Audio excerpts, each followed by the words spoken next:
this may be a dud of a question, Okay. or it may be something that spirals into a great conversation. Okay. Have you watched... Wow, I just got very loud.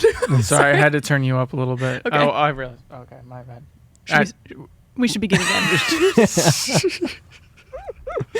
Oh, I'm and sorry. here we Go. You think of the Joker when you do that?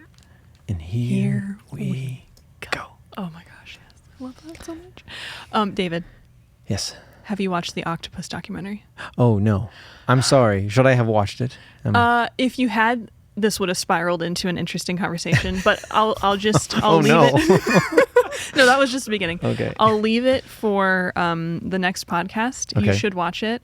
For those of you out there, I don't want to spoil anything. It is the most beautiful documentary I've ever seen. It's just gorgeous. Okay. You got to do it. It's That's like my enough. dream come true, kind of. I've had actual dreams kind of about what happens in this thing. Oh, okay. Did you Wow. watch like any trailers or anything? Do you know anything about it? No, I looked it up and I saw the images and Okay. and then I got an idea. Okay, it's a documentary and it's this guy with an octopus Mm-hmm. learning from it. Mm-hmm. Okay, and that's what I got. Yes. So you had something to say about film festivals. Yes, there was a story that I forgot to tell Oh. when you brought up film festivals. Please That tell. came to my mind after the fact. Okay. One of the festivals that I had a connection with of a certain event, it was a poker event that was going on. Oh. They wanted me to be a cameraman for it. It was a fundraising poker event. And Edward Norton was the featured guest. So I had the What? experience of holding a camera in my hand and through the viewfinder seeing Edward Norton. It was very unusual. And, playing cards because they had Rounders on while we were playing. 'Cause Rounders. Rounders was the movie he was in. Oh, with okay, Poker, okay. And Matt Damon. But it was a very surreal experience because I was young. So I was thinking, man, it's only up from here. I mean, I just started pursuing this and I'm already filming Edward Norton. Yes. But it was pretty cool. It was fun to like crazy. have that face that you're capturing and that I'd pan down to the cards and I'd pan up to his face and felt Oh, it's raining. that's rain? I was like, what is happening? Oh goodness. Is I thought something, yeah. Okay, so for those of you who are tuning in, we will have a friend of ours joining us in this podcast, and that is the rain. That scared the hell out of me. Yeah, it's that, like that it's was like scary. a soothing rain sound as we should talk a little more breathy this evening. Very quietly. Almost an Kevin. ASMR. We could do that actually. So is Edward Norton like a hero of yours? So this was not only surreal because he's a famous person, you're looking at him through the camera, but was he also like, oh my God, I can't believe I see him? He's not a hero of mine. He's Let's hope he never watches this. yeah. Sorry, Eddie. I know he's a very gifted actor, and I know that he's great in what he does. This is very loud. This is very loud rain. Yeah, we got a lot of compression on these microphones. People can definitely hear this when podcasts are going. There was an Oak and Stone podcast that I listened to, and I was like, It's "There's okay. something happening in this one." It's not. It'll probably go away soon. Okay. That's like Florida. But I don't necessarily. I wasn't like a huge fan or anything, but it was still very cool to see him there. I mean, because it's his career is such a successful, active, career for for an actor. So I thought it was very cool. But no, I didn't. I wasn't totally starstruck or anything. And it was right around the time that he had just been cast as the Hulk. Oh wow. So that was the time frame. It was either he was just about to be cast as Hulk, and I was about to learn the information like a week later, or I already knew, and I was filming him going, "He's the Hulk." I can't remember which one. Okay. But yeah, so that was a fun experience, and that was because of the festival. I had a little in. So for people who watch that podcast, we kind of discussed how it is a good place for networking and things like that. Mm-hmm. But you were actually working at one, and I hadn't really thought about that. That's Yeah. probably a really good way to network. Oh yeah, a lot of my high school friends, they would work at like the Sarasota Film Festival. They'd be a ticket, taker or whatever that's called, and or they'd do different things, controlling the lines for the crowds and all that. So yeah, they were doing that for a while, because I remember even after graduation seeing a few of them still working at the Sarasota Film Festival, and Wow. one of them moved out to Los Angeles. He was working. I think he focused mostly on lighting, and he ended up being a part of the team that won the Oscar for a short animated feature that was, I think, oh man, what year was it? I can't remember what year, because it was It was a very interesting stop motion animation. And he had a very intense story where he said, you know, because of the way stop motion works, you're filming over long amounts of time, something that's going to be very brief. That is the patience of people who make stop motion, like Chicken Run, Wallace and Gromit. I loved watching the behind the scenes because I'm like, this is the most dedication I've ever seen. Oh, it's unreal. It's crazy. Yeah. And so he was handling the lighting for a particular elevator scene.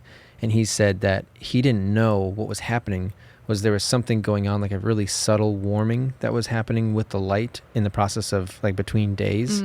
So he didn't notice that day after day after day, the light was getting dimmer in the scene. So he gets done with the cut and something happens where he gets a call as they're working on the scene. And he said he's just getting ripped a new one because it was like he's in huge trouble. This whole light dims. And he was freaking out going, oh my goodness, this is the last time I'm ever going to work in this town. Yeah. And then some other editor who was just really good at manipulating some of the color grading and stuff said, I'll be able to fix that fine. So it ended up still being the take that they used, and they just fixed it.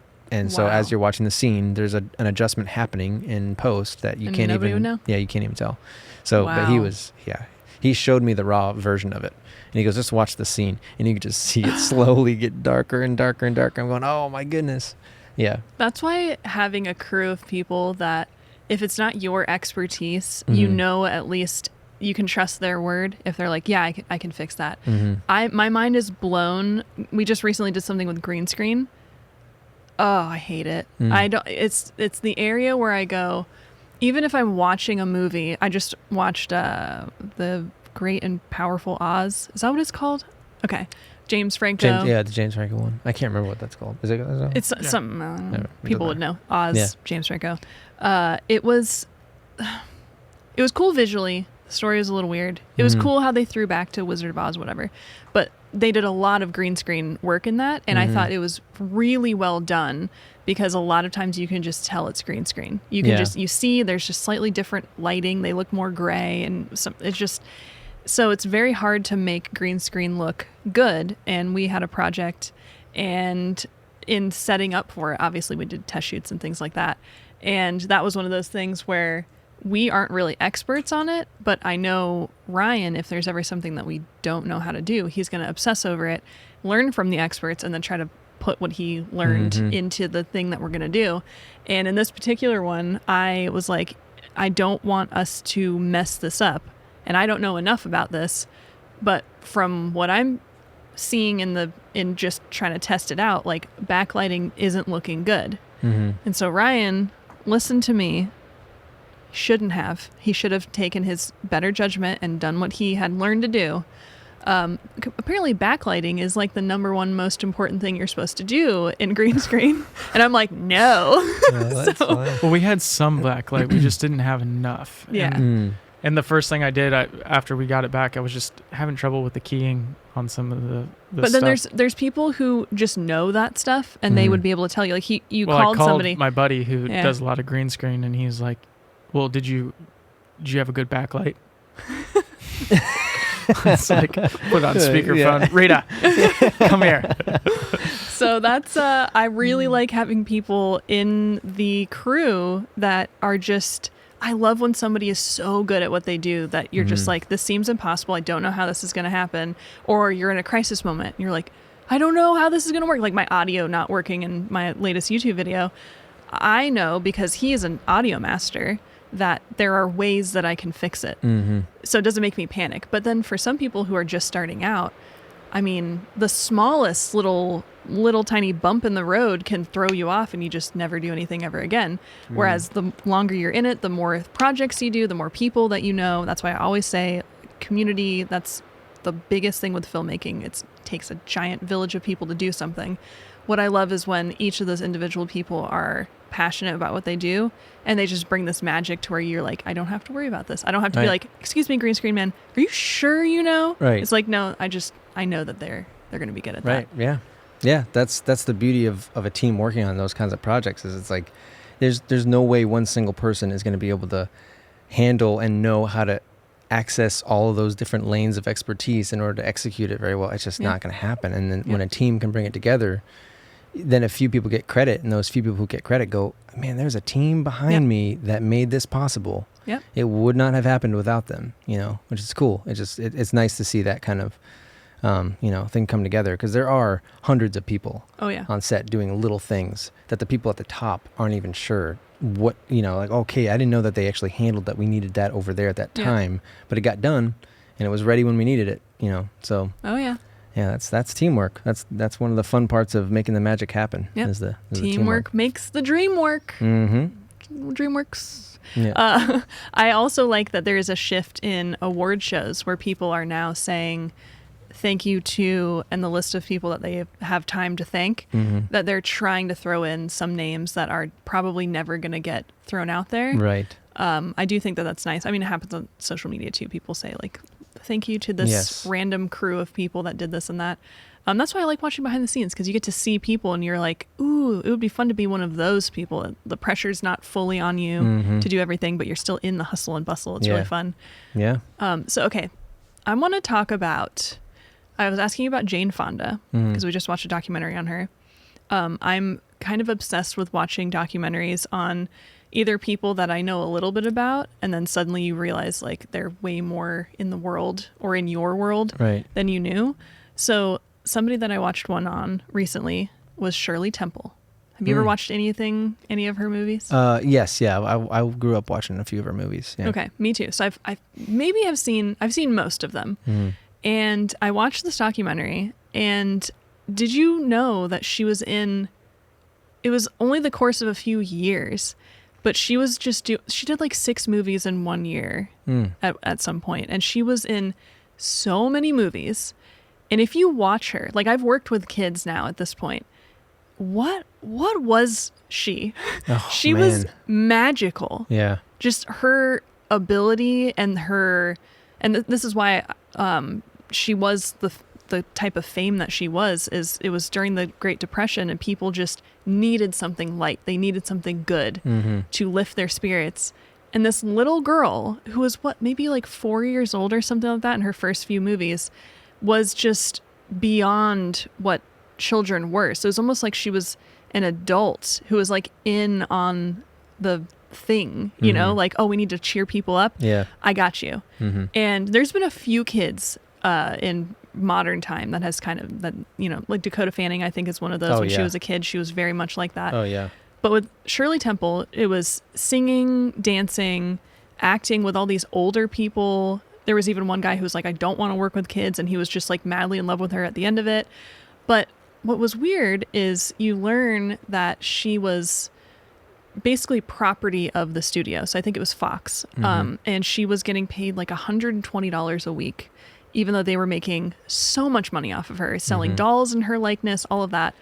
And they were so afraid that she would be kidnapped that she was surrounded by bodyguards at all times. And she wasn't really a kid. She was ushered back to her trailer where she would do her lines, she would do her schoolwork. And then she had a stand-in who was this other little girl, and that was like her only friend. And so she was a kid, she was America's sweetheart. Everybody wanted to adopt her, but she never had a childhood. And then she starts growing up, and they don't let her grow up.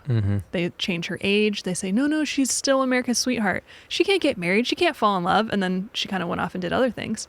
So we've talked briefly in our first set of podcasts a few years ago about the conditions in Hollywood, and, obviously things that happen on set it changes project to project, who's involved, all of that stuff. What is your opinion on kids in the industry? Because you have 2 boys. Yeah. I mean, kids in the industry is something that I've thought about regarding, our own sons and my passion for it, and if they would want to start pursuing it earlier in life, themselves. But it's enough of a challenge that it seems a little unappealing to me to put my kids in that situation, because the odds are stacked against you that it's going to turn out good, or, it's going to be the best way to grow up. Because even the kids who had an experience that wasn't bad or anything, they'd still talk about it like it complicated all the normal parts of growing up and adolescence, it complicated all of them. And so they may look back because obviously it's their life and they know they wouldn't be who they are without it, but they don't necessarily talk about it like, yeah, I think it's, just as good as not being, famous. It's like, no, like famous when you're younger might really cost you something. Yeah. But you miss out on opportunities. Like if kids weren't pursuing it, then we wouldn't have had Harry Potter. Exactly. It's like they were going to grow up in that world and it cost them something, but they're okay and they're happy with, themselves. And surprisingly, like all three of them are pretty okay. Yeah, they're doing great. Yeah. And thankfully it's because Hollywood doesn't operate the way it used to. Yeah. Where studios would own you and you would have this sort of a very many times inhumane relationship with the studio. There's more accountability now, especially with social media. I mean, there was accountability even before social media gave so much power to actors. Yeah. But now even more so, because an actor can just say, hey, I was mistreated. And, like Fisher, I forget what his name is, but he's the actor who plays Cyborg in Justice League. He's pretty aggressively going after Warner Brothers for mistreatment and for the way Joss Whedon was on set and all this kind of stuff. He's pretty aggressive about it, yeah. And like Ray Fisher, I think his name is. But it's because social media gives him the ability to say what he needs to say, and so it's pretty cool that that's the case, because now it's just not gonna operate the way it used to, where it's like, hey, they look like they're having fun in the movie, so they must be having fun in real life. Right. And that's just, oof. I mean, it was not that way in the 40s and 50s and 60s, and as much as people think those movies look so innocent and so beautiful, and like, man, behind the scenes, Hollywood was cutthroat. Oh yeah. And those people had intense regiments that they had to live by. So all that stuff is much better now. I mean, it'd be fun if, like, your kids were able to be in a Nickelodeon show or a Disney show or something. I mean, that'd be a blast, but I don't know. I'd want them to develop a little bit further, I think, where it was very clear that if they wanted to go into showbiz, that it was their ambition. Yeah. And it wasn't me living vicariously through them. Right. It would have to be so clear to me that it's like, okay, you developed this. Like, this is just yours. And because it's gonna cost them something. Yeah. Would you be there every step of the way? Because that's Shirley Temple's mom was basically her manager, but also was her kind of almost director on set occasionally. They said that she would be right behind the monitor. She would be everywhere. And she was a very loving mom. So she wasn't like, I wanted to be a star, and so now I'm doing this with my daughter. Like, clearly, so she had, I think, 2 sons and then a daughter. And so this was like everything that she ever wanted in having a child was this little girl.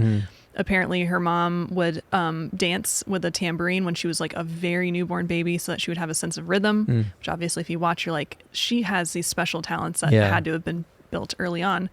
But everybody on set said she was so kind, so nice, and she truly did seem like she enjoyed what she was doing. So you look and you say, okay, her mom was there every step of the way. I'm assuming if she ever wanted out, I don't know, I don't, I would say, okay, if her mom really cares about her, like it probably would have been like, okay, if you don't want to do this, we can leave. Right.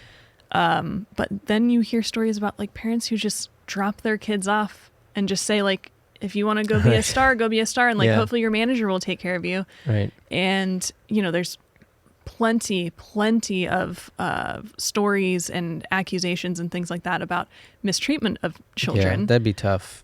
I would have to be pretty involved, and not because it's like I want them to be famous. It would be I want them to be safe. And this industry, is so big and has so many moving parts, and there's going to be so many people standing around you that you just don't know what the motivations are, and you just want you want them to be safe, because they're not in a situation like school where it's more constructed to provide safety for children and all that kind of stuff.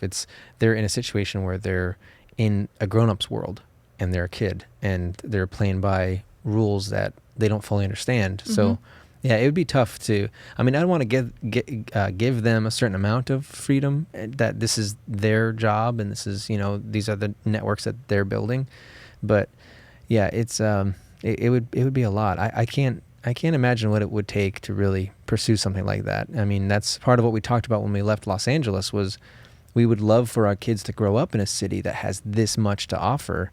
But at the same time, it's like, that is a lot to offer a kid. I mean, to have all of this at your fingertips and to have that, you know, like dangle the carrot of fame and the accessibility of all this stuff, all this material, all this, you know, it's a lot. And obviously there's plenty of healthy kids in LA, plenty of parents who are raising, you know, healthy kids and managing it, but I mean, respect. I have respect for them because that's a lot. That's a lot to teach a kid to handle, you know, because Los Angeles or New York or any place like that, it's just laying it all out there for you and going, how are you going to handle all this? Because we're giving you everything, you know? So yeah, but I was going to say too, I finally watched part 2 of Brie Larson's, you know, audition thing. And I was going to say one of the most important things I think she shares is when she shows her phone and you see the list of the auditions. Yes.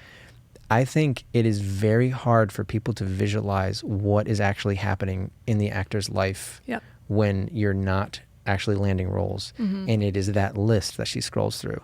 And part of the reason why, you know, she doesn't remember some of them is because those are being lined up by her managers or her agents. So she's not going through and like making sure, okay, I get that one, I get that one, get that one.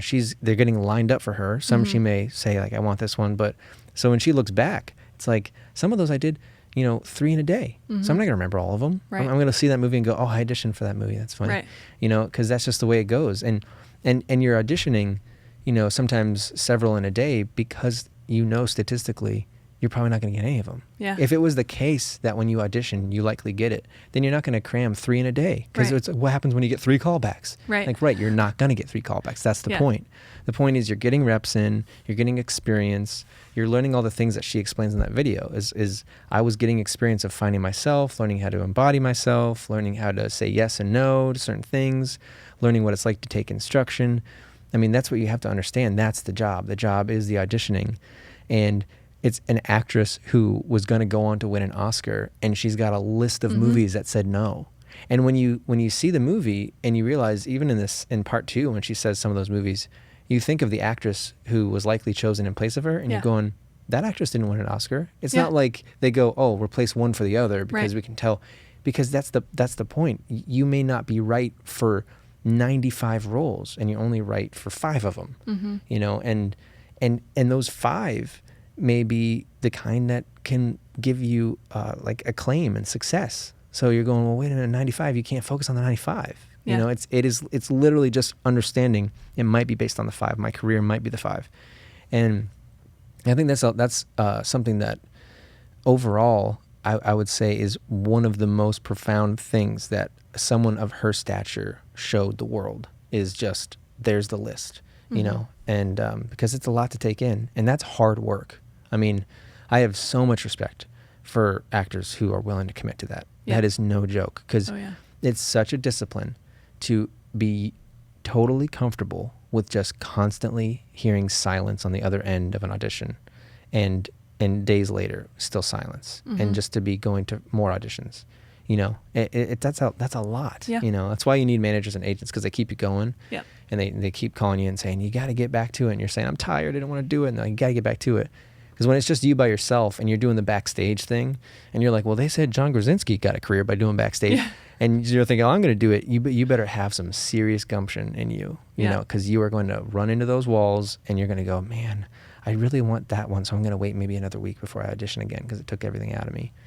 And going, okay, well, that's precious time, you know. And I mean, energy is it's, I think, more valuable than money or anything like that, because you have a certain amount that you give to things. And I think with auditioning, a huge portion of your energy, yes, it goes towards preparation, it goes towards actually going in and doing it, but so much is wasted by wondering, worrying, realizing you didn't get it, and then trying to figure out what it was about that.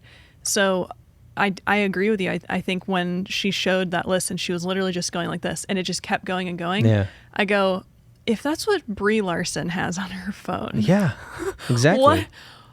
That's what you're signing up for if you're Brie Larson. Yeah, exactly. That's the point. That's what you're getting if you're the success story. Exactly. So imagine the ones that aren't the success story. They Yeah. go through their phone and they're like, you know what's funny about this? I got nothing. Exactly. I don't have a funny story on the other side where it's like, Yeah. this is what you have to do. Because while she was going through those auditions, she wasn't being told by a future fairy that don't worry, you're going to be at the Oscars someday. Yeah. It was, you may never get there. So this list and this year after year of just being like, I'm not landing roles I want, or the ones that I think are really great or something, you have no way of knowing, but is it going to pay off? Yeah. If we all knew it was going to pay off, then, you know, most people would say, okay, I'll put up with some struggle because you guaranteed me success. That's life. Like, Yeah. if you can apply that exact thing to life, and that's why a lot of people, I mean, as a kid, I remember being like, oh, if only you could tell the future, or just this idea of if you could look back and, you know, there's this big thing, oh, if you could tell yourself something in the past, blah, blah, blah, what would it be? And so there's this romantic idea of, and I think some people apply it to themselves in the right now. They go, they live as if they did get it, or they live as if something is going to work out. And so then it's their kind of coping mechanism to say, this is okay. Like, I know I feel this anxiety, but it'll be okay. I can stack it away. And then, you know, years and years go by. And I think it's according to you when that breaks you down. Yeah. You know, you can let it be something that takes you out of it. But then again, your auditions are going to suffer depending on how you treat yourself afterwards. If you think, oh, that sucked, and that's actually the one that you got a job from, it's this very weird, I kind of look at it as taking tests in my school. One of the teachers lets you take it 3 times, but she won't show you which questions you got wrong. And so I'm retaking this test questioning myself on all of them, going, I know I got 2 wrong, but I don't know which 2. Yeah. And it's like, you can go through it and then you change a couple answers here and there, and then you realize you got more wrong, and you're like, well, so I had the right answer and I don't. Yeah. So it's kind of like and I think that's the beauty of life, though. I don't think we should know for a fact everything's going to work out, because then it's boring. Then you're just like, I know everything. Right. And that's why movies, when they're too predictable, nobody wants to watch them, because they go, well, I know what's going to happen now. Yeah.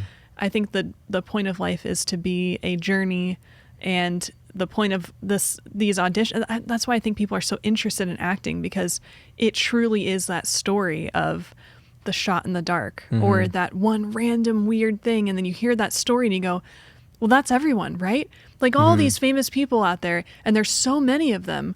So obviously there's room for me, right? But then you look and you say, okay, the sea of people that are all hoping that that's true for them is like 1,000 times bigger than you ever thought. Yeah. And you're not realizing that all the people in Hollywood is the glittering, like 1% of the people who actually make it through. So it's just kind of And the wild. way she also explains that, because the way she characterized her home and her life and the bookshelf that was from Salvation Army, which was post Room, it means that, like many people say on Oscar night, I'm just dressed like this tonight. Yeah. Like, this isn't my life. I have this because it's in the interest of the whole studio that I, as a representative of this movie, look like this. Right. And so I'm here to represent that, and I'm going to look this way, I'm going to talk this way, but when I go home, it's not going to be what you think it is. And because ultimately I still need to get other roles. If I don't get those other roles, like recently I just saw Halle Berry said that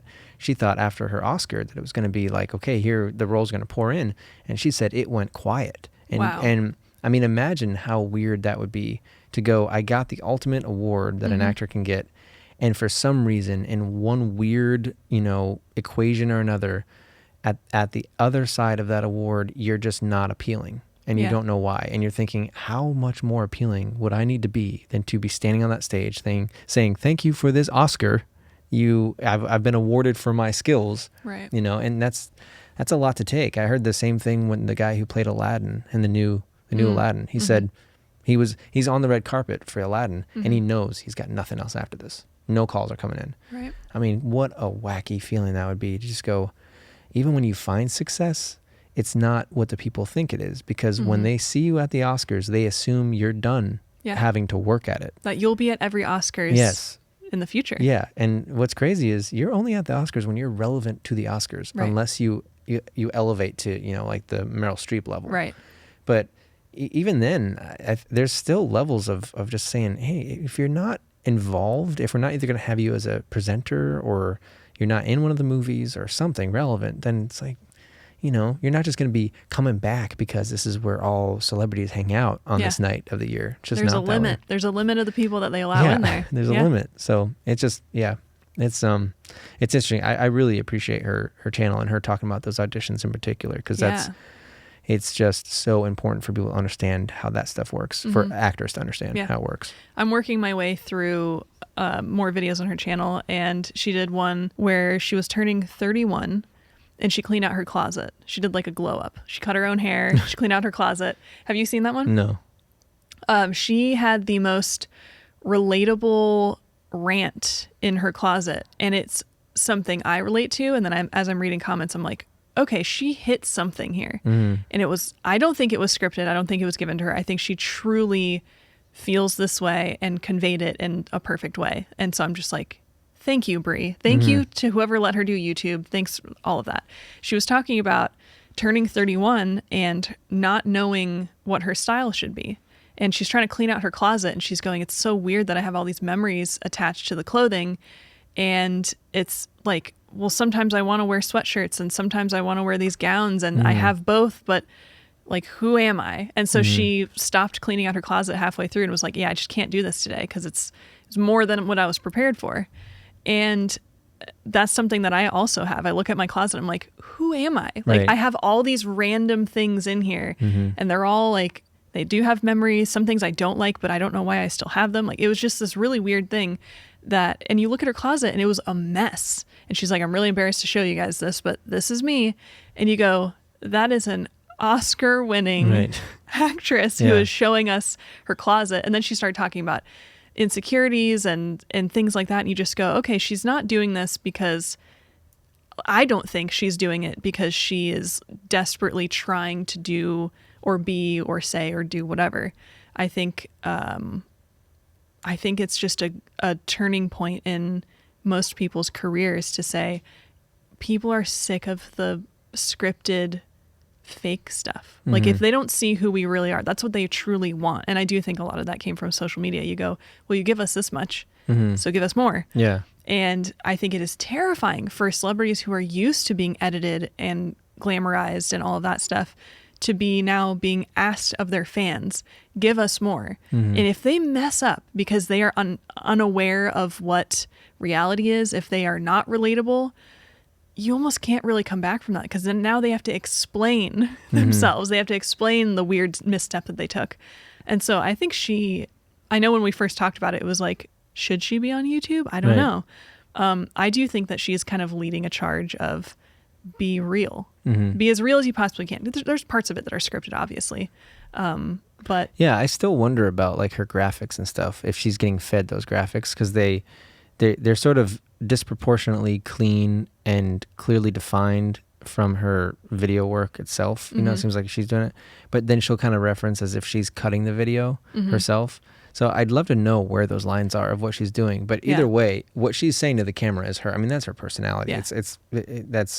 It's pretty clear that it's one of the reasons why I hope they tweak Captain Marvel, the character, a little bit for her personality to come through a little bit more, because I think she got stuck in the stoic play too much. Like the Henry Cavill or Ben Affleck thing, where it's like I'm gonna be clever, but my face is always gonna be a little bit serious.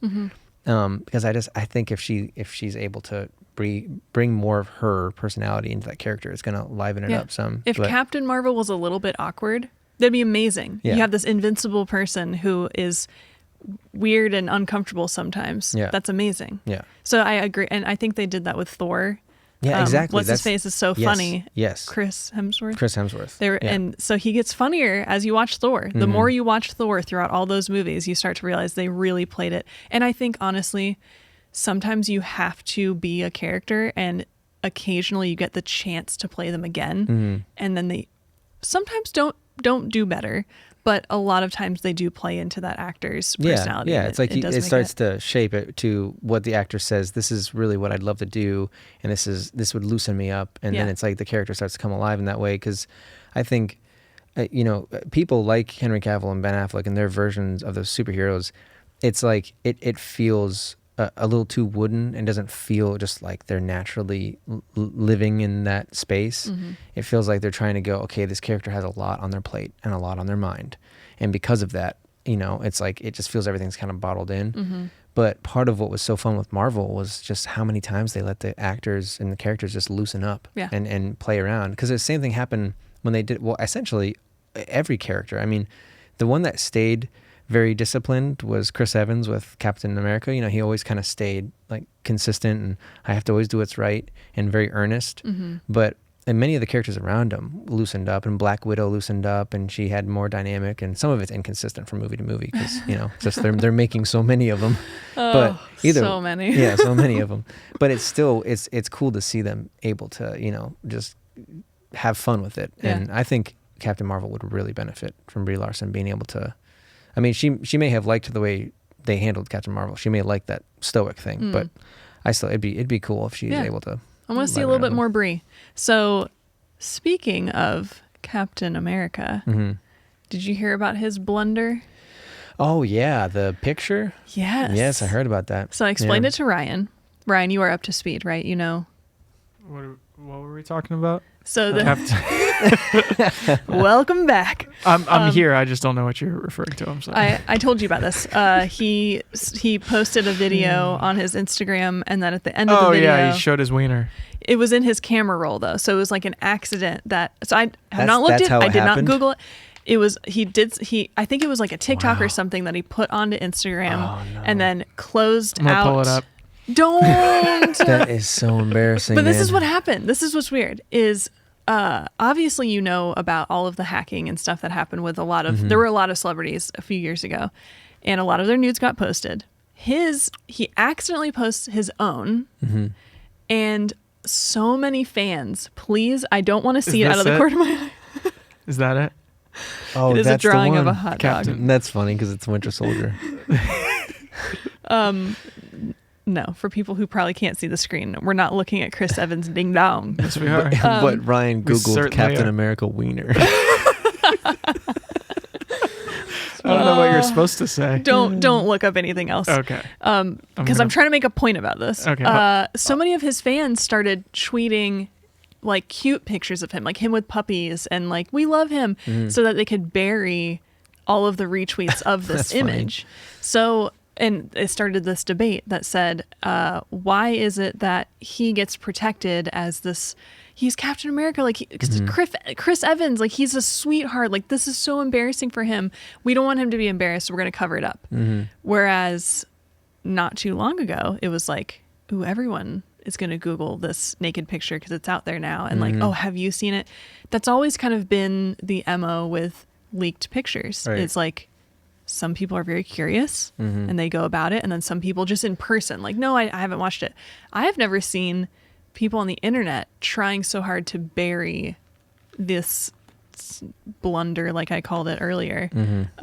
So what is your opinion on nudity? And I post nude pics all the time. That's my stance. This is what's weird though. So I feel like in America, we are very... what's the word? Prudish? Is that the right word? Where it's like nudity just sets people off. Like it is such a big deal. Now, obviously, if it's like a leaked picture of a celebrity, you're looking into their private life and it's interesting, right? What is your opinion on...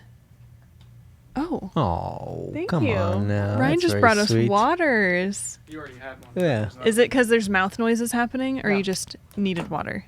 I just went and turned on the air and decided to grab some water. Oh, man, that's the kind of guy he is. That's the You're thing. so is- nice. That's just the kind of guy I am. Thirsty. That's right. This conversation got you thirsty. Oh. It got me. that It got is me a little true. parched. That is true.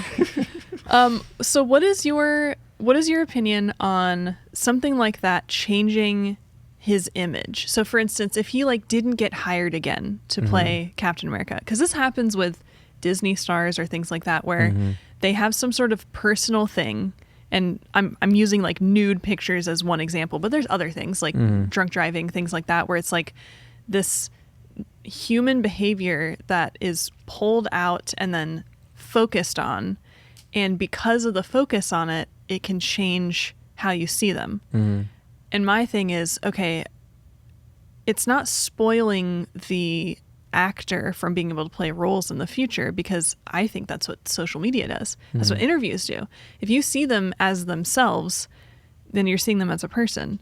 So what do you think it is that draws people to see the mistakes and the bad? Why are people so drawn? And we kind of talked about how people love to tear down the people that they lift up. But is it just human nature to be like, ooh, this person that's private and famous, I'm seeing into their life in an area that they don't want me to see. Yeah, I but think now I'm seeing it. It's like the Schadenfreude. I'm not entirely sure how to say Excuse it. me? What? But it's Schadenfreude. like Schadenfreude. I can't remember how to say it, but it's the terminology for that thing that happens in our psychology when we see someone else have a mishap in some way, and it actually triggers, especially if it's somebody who you wanted to see them fall and be put in their place in some way because of their statures above yours, or they have opinions that are contrary to yours. And so there's just it feels good to go, okay, well there's someone else who got something that they needed, and like a lesson they needed to learn or put in their place or something like that. So there is something that happens to us that makes us enjoy that, which is odd. Yeah. But that's just natural. I think the thing that with nude pics is definitely the curiosity. I mean, because we are all wearing clothes and we're hiding parts of our body, and then all of a sudden you tell millions of people, guess what? Those parts are visible now. Yeah, and you true. just gotta. So it's it's an odd thing. It's a curiosity we have. I think it's nice when people have the self-control to not let that become something that they're gonna search and they're gonna spread. Listen. You know. Listen. Okay, I knew it wasn't going to come up. I have safe search on. Okay.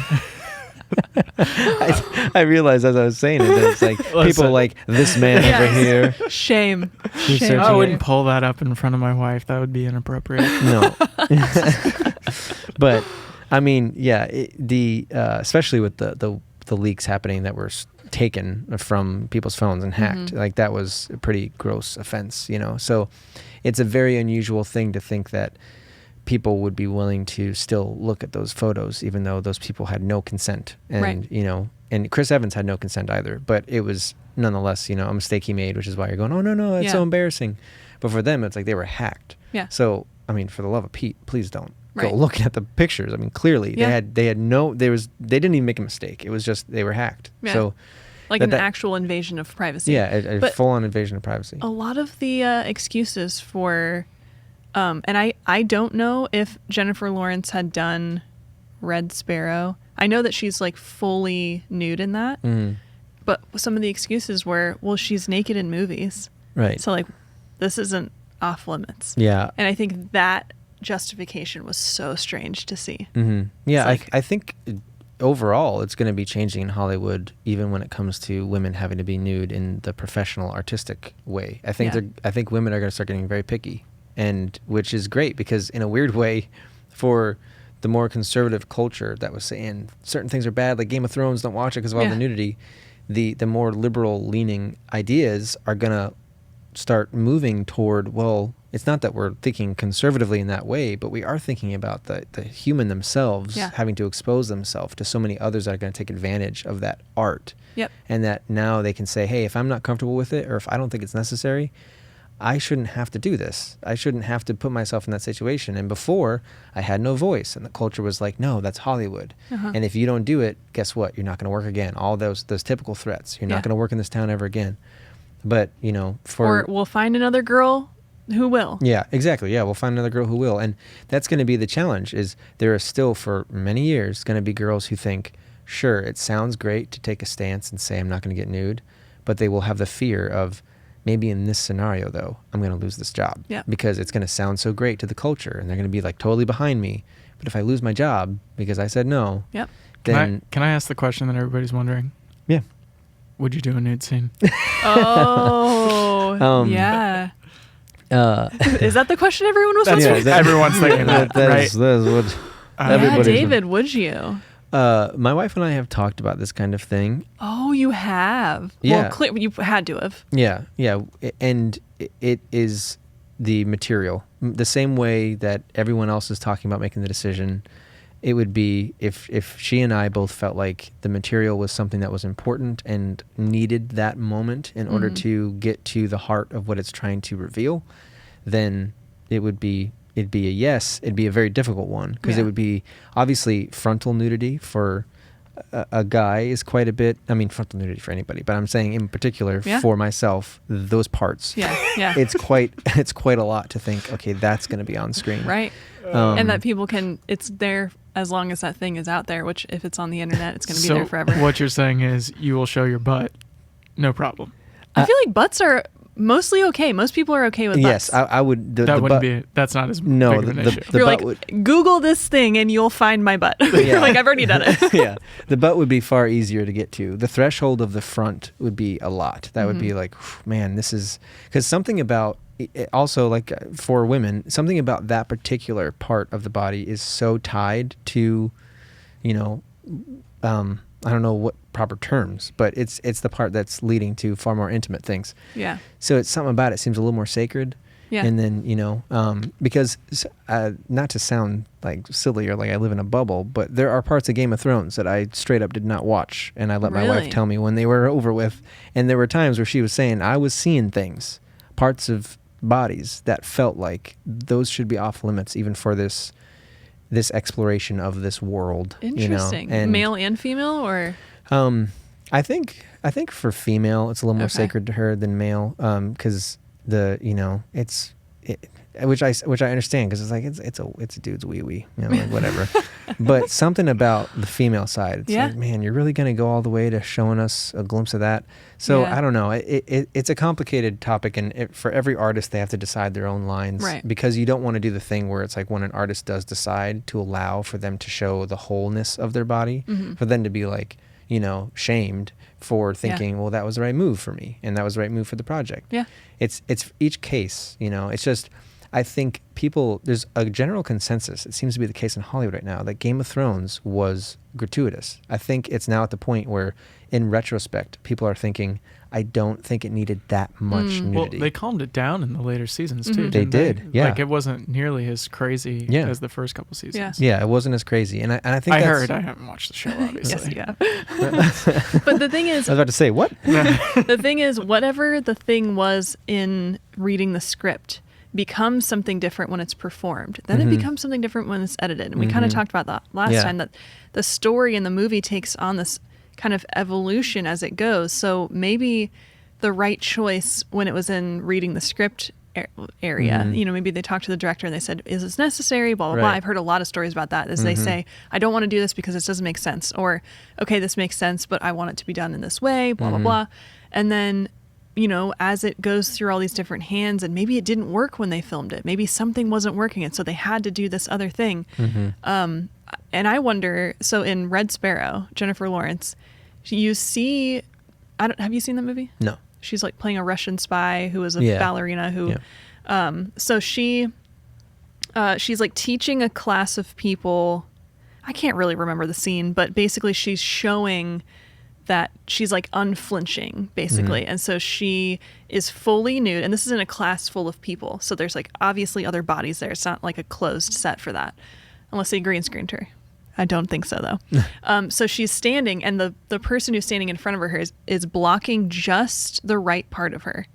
But she literally leans back on a table and spreads her legs open. And I'm like, did she do that with a room full of people Right. watching her? Obviously, it's not in the movie, but is she just like out in the open? Is there something like... It was very, They could have very... done some sort of special effects with that too, though, and body doubles and do some mats and all that. If you watch the scene, you will say, oh my God, I wonder how that went when they were actually shooting it. I'm 'Cause just saying, we've seen people like in alternate worlds and stuff, so it's not beyond the realm of possibility to. I don't know. I'm very curious about that one, because I was like, if I were her, I would be terrified of that scene just because of the actual shooting of it. Right. Like there's all these random strangers in here.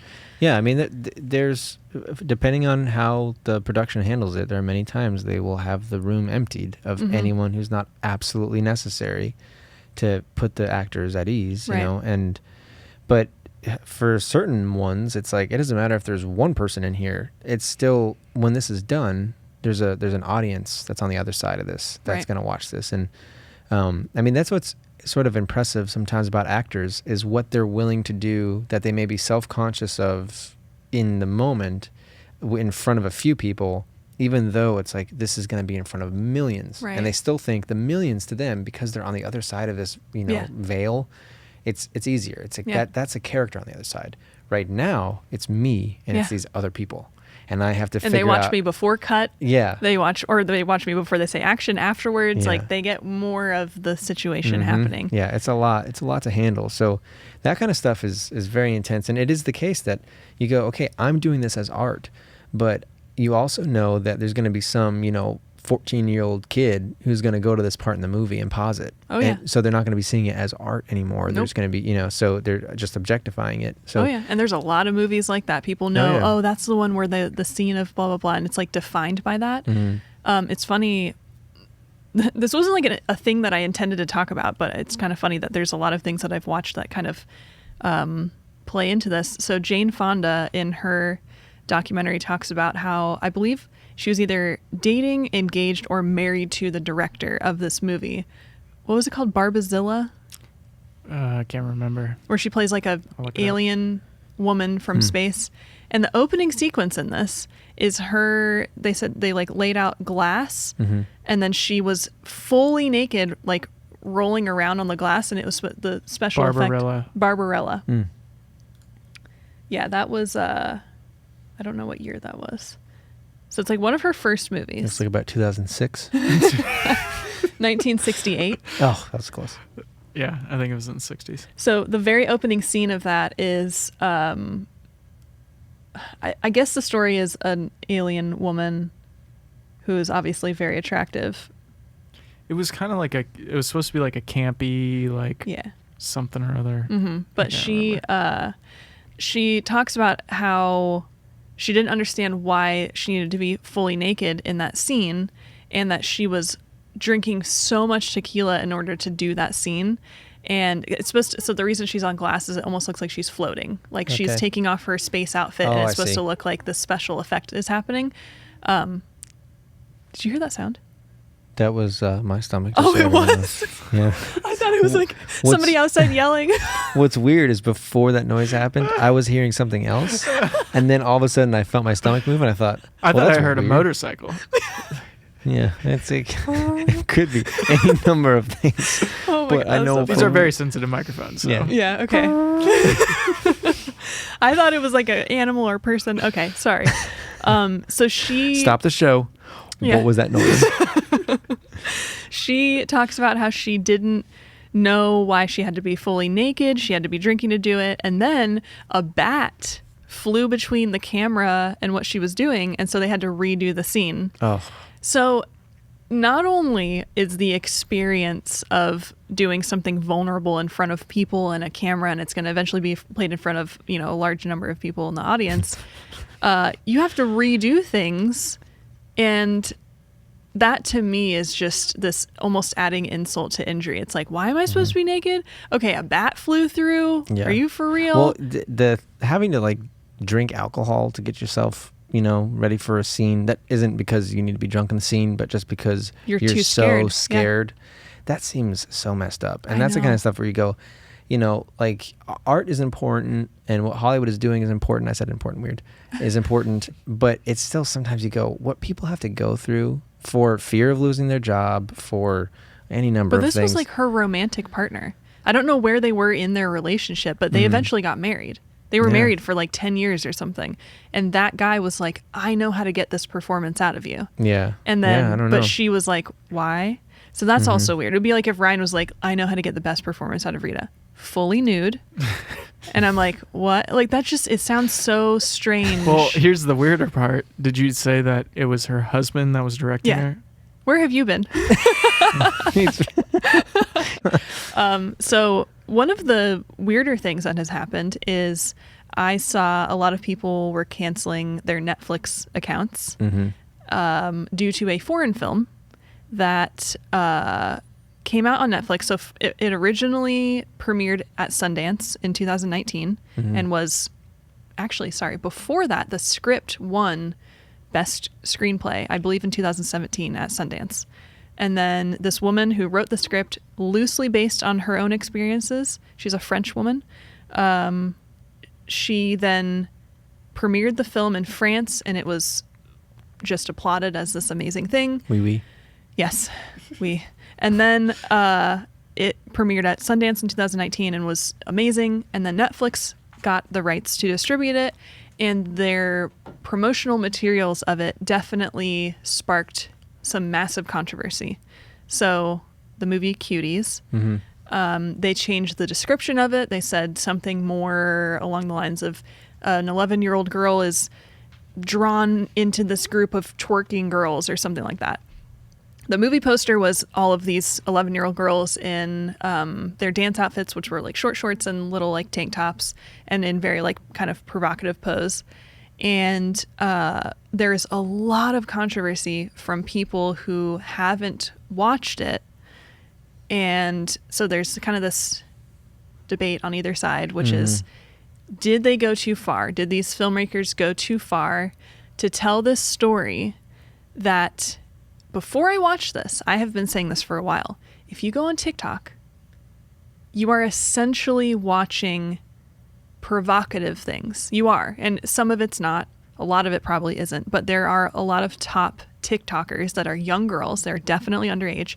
And they are wearing clothing that is revealing. And they are dancing with a smile on their face. But they are still dancing and they're moving their body in ways that... And we looked up the definition of pornography. It is undefinable because it is one of those things that, I mean, you go to different cultures and people have different definitions. It's one of those things that a judge famously said, like, I can't define it, but I know it when I see it. And one of the more broad definitions is pornography is something that elicits arousal in you. And there are TikToks that I have watched that I go, I know that this is sexually provocative to somebody. And that's probably why it's getting very popular, because they're attractive girls. They're dancing in a way that's like, you want to watch it. So I have said that about TikTok. And then this movie comes out, and this woman is literally telling the story of why 11-year-old girls dancing the way that Cardi B dances in WAP. She's literally taking some of those dance moves and doing this little troupe of girls. The story is meant to show why that's wrong, why 11-year-old girls should not be dancing that way and then putting it up on the internet and that's praised. So the story, if you watch the movie, you see that she is talking about this girl who comes from a religious background. I believe she's Muslim, and her struggle with trying to find who she's supposed to be, where...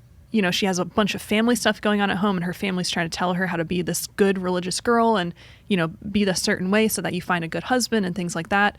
Meanwhile, her dad is going to another country to bring home his second wife, and she witnesses her mother crying over it. So she has this turmoil, and her escape is in this group of kind of rebellious girls that are in a dance competition, and they're young. And the older girls are doing these sexually provocative dances, and they look at it and they go, well, if we're not dancing like that, those are the things that are getting likes. Those are the things that are going viral. If we're not doing what they're doing, we're not going to have a chance at winning. And so they basically bring in these adult dance moves in order to have any kind of a chance. And it's awkward originally, and then you start to see, like, they're dancing, and they're showing in this movie beautifully shot images in slow motion of these girls dancing, and they are actually 11 years old. And the writer and director said she had all of the parents were activists, all the kids were in on what the goal of the story was, and she had a counselor on set to make sure everyone understood what the story was. And I thought it was so interesting that the controversy surrounding Cuties this is child porn. And I go, the story, you're meant to feel uncomfortable when you watch it, because what it's telling you is your radar is accurate. You know, if you watch it and you go, oh, I don't have any feelings towards it, or either way on the extremes. I mean, I think it was literally made to give people the opportunity to say, where is my line? Was this okay? Like, when I watched it, I go, I mean, I understand where, from a filmmaker's perspective, what kind of story they were trying to tell, but I go, how can you actually get 11-year-old girls to dance this way, even if they're completely in on it? And it's applauded in the country where it was made, and it's applauded in the US when it comes out at Sundance. But then Netflix comes in and makes it more attractive to like young audiences, like twerking. They use these words and they show this. It's very alluring to that age group. I don't think girls of that age group should watch that movie because I don't think they'll understand the message. But it's all in subtitles, so I don't think a bunch of American little girls are going to be watching that movie. But I think the controversy is surrounding taking just clips out of that movie and just watching it out of context and without seeing all of the story, which is saying this is supposed to be weird and wrong. This is supposed to be strange. And even when they do their final dance in the movie, the whole audience is disturbed. They're like closing their eyes and closing their kids' eyes like, this is not right. We shouldn't be watching this. And at the end, she is jump roping and acting like a child, how she should be acting. She's acting her age. And I go, why is this director getting death threats? Why has it become this cancel your Netflix because Netflix is showing child porn? What happened there? Where is the nuanced conversation saying, clearly this is not okay, but this is what 11-year-old girls are doing. They are seeing these things on the internet. They are saying, these are the things that are popular. These are the things that are going viral. So therefore, I want those things, so I'm going to do those things. And the director said, this is a story of imitation without understanding. This is a story of people watching something and saying, these are the mechanics of getting the thing that I want, which is popularity, but I don't understand that what I'm doing is inappropriate. So obviously you've probably heard one way or another some sort of the controversy surrounding that. Do you have any opinions about that? Or is this too much of I don't want to touch the subject? Yeah. Well, I mean, I don't have a strong opinion either way, simply because I think I've been just listening to the conversation a little bit. And I know there's some people that I follow, prominent people, who have been pretty adamant against Netflix and doing the hashtag cancel Netflix thing. But what's interesting about it is it's the conversation that has been more prevalent in the conservative bubble that I grew up in, because it was always the question of, we understand that there's a message that the art is trying to present, but the argument is, when you watch it though, you're essentially doing the thing it's trying to teach you is wrong. Yeah. Because you're lusting, when the movie was about lusting leads to bad things. Right. But it's like you're comfortably in your couch watching a scene going, I'm enjoying this, or it's like the lesson is this kind of violence is bad. But you watch it and you're like, that was cool though. So now I think that violence was cool. It's like, how do you draw the line between the art is trying to teach you the opposite of the thing that you're going to feel while they're telling the story? Because while they're telling the story, it's going to evoke the opposite. It's going to evoke the thing that it's like, this is sexual or this is really cool, because at the end, that's when we're going to teach you that it's not those things and you were along for the ride, but that kind of thing. So that's always been the question that I've grown up in. So to see because there's many liberal voices that are adamantly against it. So to hear them say there's a line where typically the line is just pedophilia. It just, that's like the one where if in any way you're entertaining that market, then it's gross. So for them, it's like, boom, you cross that line, then no, it's not cool. But like what you were just kind of spelling out there, that's been the argument all along is, but if you pay attention to what it's saying, it's exploiting it for the sake of reflecting that back at you to go like, is this the world that they need to live in? Because art is venturing out into that weird, mysterious, and bringing something back that is uncomfortable, or it's something that is ambiguous and you can't tell what the artist was trying to say, and now you have to interact with it yourself, and it might make you upset, it might make you feel comforted, or it might be, whatever.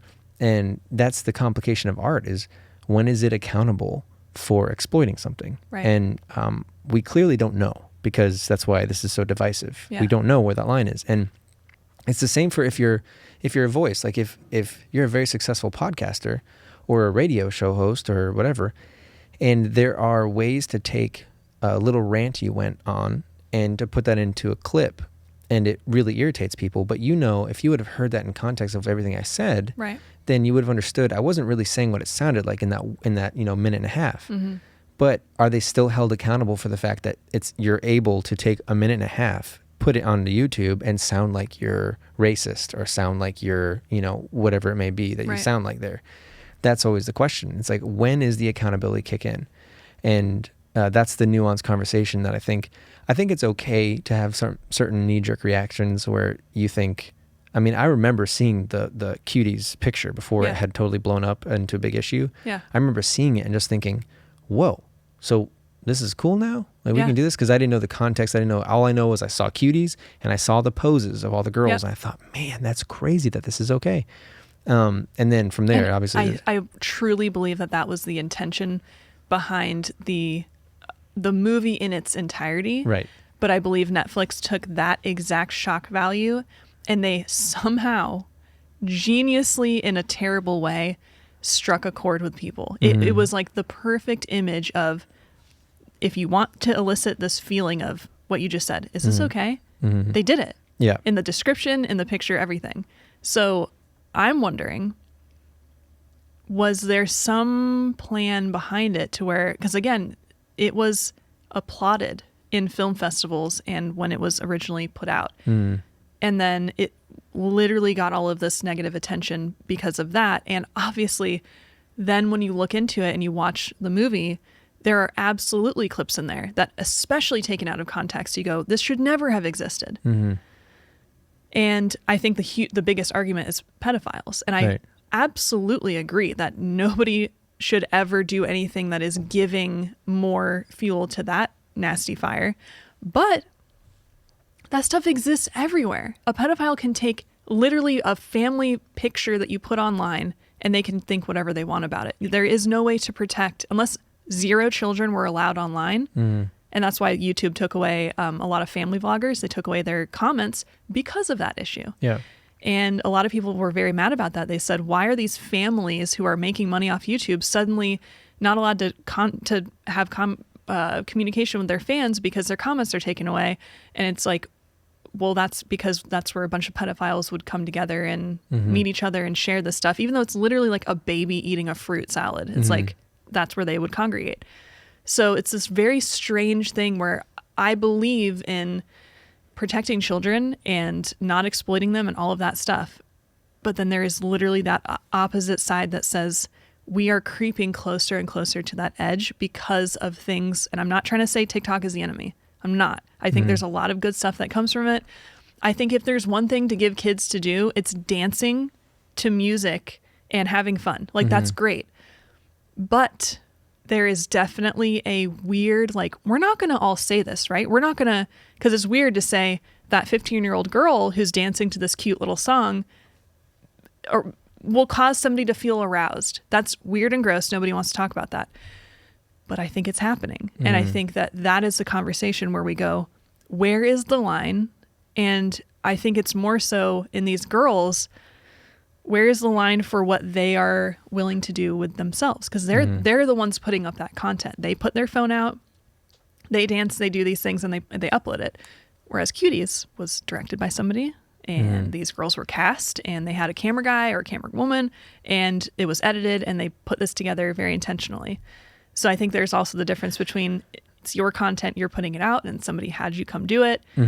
I think there is a nuanced conversation that should be happening. And I think Cuties sparked that. And unfortunately that lady, I mean, hopefully nothing bad happens to her, but she... Yeah, well, unfortunately, when you become spotlighted like that, death threats are just a part of what happens next. I mean, it's not like death threats are unique to what she just did. Exactly. It's that every time someone hits that kind of, moment in pop culture or in political culture, they'll say, I'm getting death threats now. Yeah. It's just a gross part of whatever happens in people's minds. I can't even imagine why people get to the point of death threats. I can't even get close to that meter of anyone that I've disagreed with where I thought, I want them to think that I could kill them. Yeah. I don't get that. But it's this issue is the same thing that's haunted Quentin Tarantino for his whole career, is he has to answer the questions about the line of violence all the time. Yes. And it drives him nuts because he leans heavy on the side of art.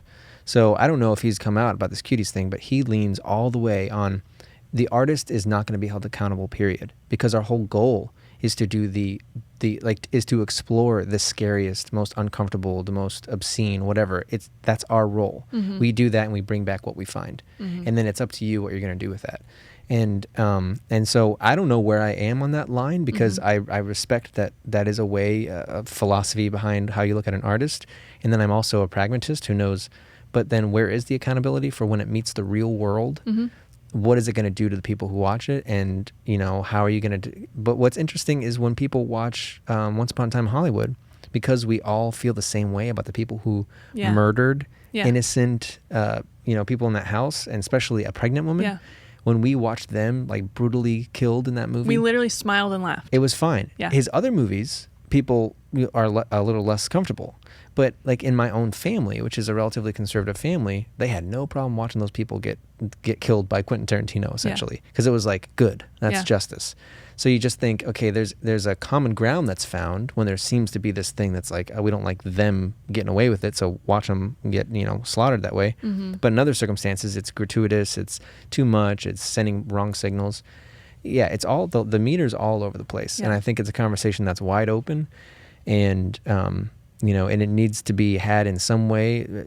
Hollywood is still trying to figure out where the lines are. I think it's there's so many different opinions that I've heard. Mm-hmm. And I think art is something that is it's always going to be controversial to a certain degree, because it's always going to be exploring where do you push that line. Exactly. And comedy has done that for a very long time. Mm-hmm. And there's a lot of people that say once you start censoring comedy, that's the closest thing to not being able to tell the truth anymore, mm-hmm. because you have to be able to say things that upset people in order to know where the line is. And Anthony Jeselnik. Who's Okay. that?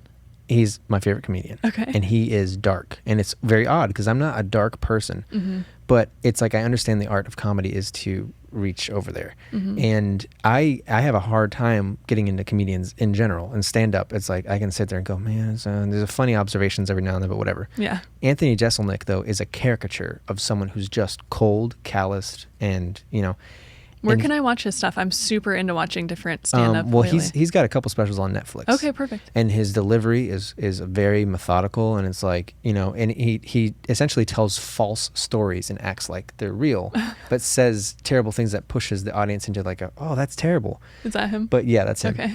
But that's his point. That's the comedy he's exploring.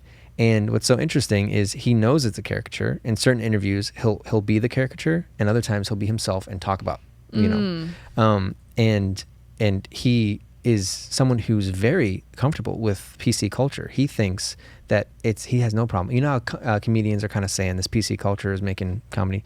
He actually thinks it's fine because for society, it's a good thing. But he goes, the reason he loves it is because he now has to figure out how to navigate the labyrinth of what is right and wrong. So to him, it's a game, because it's because he wants you to feel so uncomfortable, because he's now making a joke about this very sacred thing, and you can't help but laugh, because he's fascinated by that. Yeah. Why are you laughing at something that's inappropriate? Yeah. And so I don't laugh at all of his jokes, and there are times where it sits in a zone where I'm going, I can't feel any humor because you just mentioned that thing, but I'm still fascinated by his pursuit of that. Yeah. Of just like, I'm gonna land on these cold, dark, ideas. Oh yeah. And try to make you go, oh no, I'm laughing now. Right. So that's another form of art. It's just, and I don't know. I find it very interesting. Again, I don't know where exactly my lines are. I know I'm still taking it all in. Yeah. And like I said, I'm coming from a conservative route, but then I also have very kind of liberal arts mind. Yeah. So it's a balance, but yeah. And my opinion changed drastically from the first few conversations that I had. Like right out the gate, I was very just staunchly against all of the stuff that I had read that made me go, really? Okay, I'll go check it out. I'll go watch it and see. Mm-hmm. And that's oftentimes what happens. Somebody says, this is terrible and child porn, it shouldn't be out. And I watch it and I go, no, it's not. The point is to have a very nuanced conversation where you can hold this thing and say, absolutely, it's wrong.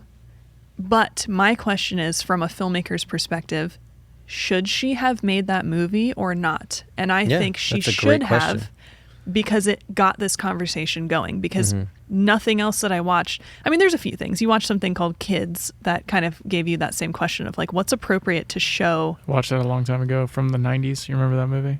Kids. Oh, I am kind of remembering now that you Was say it British? No, it was Chloe, what's her face? Yep. Don't know how to say her name. I but famous people were in it. But the point is, I do think that when things push the line, and this is what they say in comedy as well, that you you don't know if it's going to work until you do it. You don't know if your joke is going to be funny until you say it and you realize people laughed or people didn't laugh.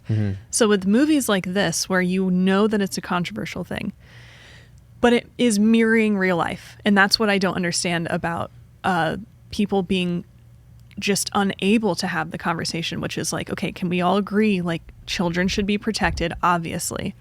But if real 11-year-olds, if real 13-year-olds are doing this stuff, and in the movie, I mean, she steals her dad's phone, and that is her access to the internet. Like, she wasn't supposed to have access. And you see her at some point in the movie, she has like her blanket over her head, and she's watching literally like rap videos of basically naked women, and she's like entranced by it. Every girl, sorry, not every girl, probably a lot of girls have done that at some point, going, I can't wait to be a woman. Like, I don't have this body, but someday I will. And it is this innocent gravitation towards things that you don't see because they are X-rated and they're not supposed to be out there in the world. And so it's this fascination with those things. And she's showing the reality of what these young kids are doing in a way that is meant to go, okay, so if they're really doing this, what do we do about that? It's not like they're not doing it. These girls are not watching dance videos and not wanting to do these moves, and we're giving them the idea. She's showing this is what's actually happening. Yeah. Now, how do you feel about it? Well, Netflix had the similar conversation they had to have with 13 Reasons Why when that show. Yes. And now that one, when I was watching that season, I mean, I was casually with my wife as she was watching the season, the first one. It felt like it was leaning on that line of romanticizing. Yeah, romanticizing. Yes, absolutely. Because it felt like it was essentially making the claim that this is a really good way to get attention. Because when you're gone, everyone's going to try to figure out what happened and why, and talk about like a way to go out. It had that tone throughout the whole thing because her idea of getting like telling a story, it worked. She executed it perfectly. Right. So, and the scene, did you watch the scene before they cut it out? Yeah. It actually made me sick. And usually so I was in like a sports injury class once, and we had to watch like somebody rolling their ankle in tennis and that kind of stuff where I'm like, I know it's real pain. I don't like that. But usually gore in movies and things like that, unless it's like Quentin Tarantino, very realistic style, it usually doesn't bother me. But watching that, it was like, okay, I've never seen something that made me feel like I was actually watching somebody commit suicide. Right. It was very powerful, and I can understand why they took it out for sure. Yeah. It can be very triggering for people who've had family members, who died by suicide. But it did ride that line of going, I understand their point is the opposite of this being a good thing to do. Right. But because of the nature of it being, sort of like a teenage drama, and because of the nature of it being so effective, her suicide was so effective in getting this attention. And she was beautiful. Yeah, and exactly. It's like, so you kind of go, wow, she's pretty, she's cool, she's mysterious. And then it's like, she's gone. Yeah. And I want that to be my story. That's where you go, that's a little weird. Like, where's the accountability for making someone think that? Because there was an increase in suicide in like a span of time after the first, I don't know how legitimate those numbers were, but nonetheless, it was tracked.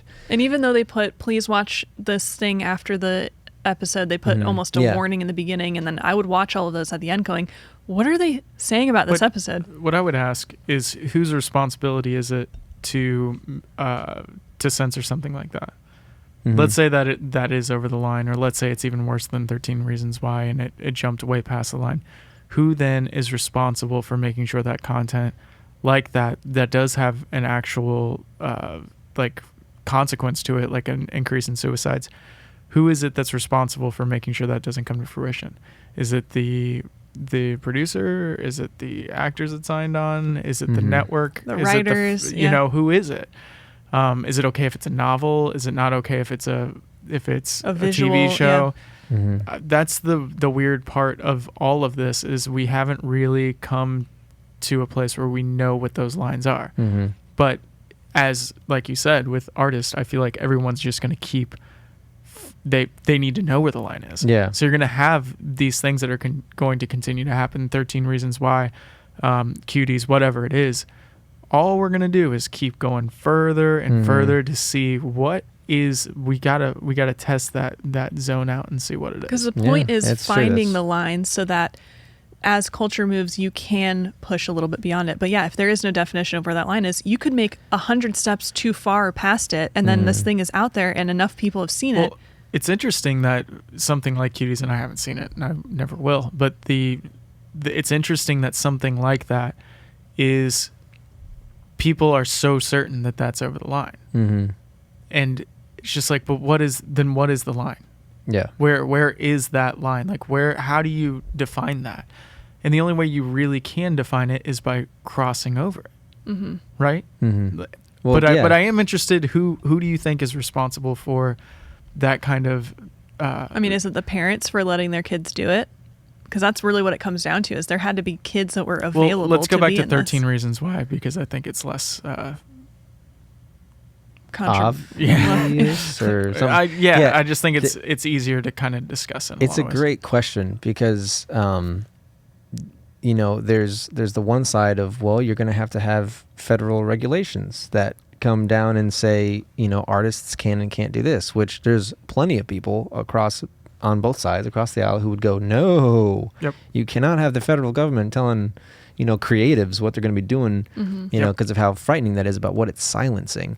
So okay, well, that can't be the way to go. So then you go to the industry. The industry leaders themselves dictate these things. Does it come down as like a casual societal norm of what we accept and what we don't accept? Because the reality is, before we realized how well we were tracked, we were all tuning into Baywatch. And I bring this up all the time when I'm talking about like how we got here.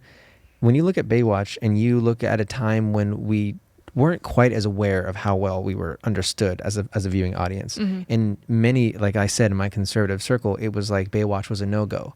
Well, then who in the world was tuning in? Because it was the biggest show in the world. Yeah. So it's like, clearly we were crossing that line and we knew it was wrong. Like, this seems like it's exploiting women and it's exploiting men and it's just like all this kind of stuff. It's just not right. But then when we were home, it's like, well, we're going to tune in because, we got to see what's going on here. Yeah. And these are very attractive people. Yeah. So you go, okay, well, in that instance, what's the industry supposed to do when the numbers come back? And it's like, guys, people are tuning in. Yeah. But people don't like it. They think it's wrong. They're tuning in. Yeah. And what do you get? It's the TikTok thing. It's like, people are, so many people I know are in TikTok and they cannot stop video after video after video because it just goes right to the next thing. Yeah. And then before you know it, you're seeing these cool people dance in ways that you're going, I didn't know this many people could dance well. I know. When did that happen? And then, it's the standard now. It's like you have to be good at that or it's you don't exist on. So then before you know it, we're all, I am literally not on TikTok and not watching TikTok, but I'm just saying we're all tuning into TikTok, watching these people dance, watching this stuff, comparing ourselves to it, and at the same time watching The Social Dilemma and being like, that's so true. Yeah. That's so true. We all need to get off of this thing. Wait 1 second though. Literally a YouTuber that I watch that I really love because she makes very inspirational stuff. Like she just kind of vlogs her life, but it makes me feel inspired to go do kind of the things that she was doing. Right.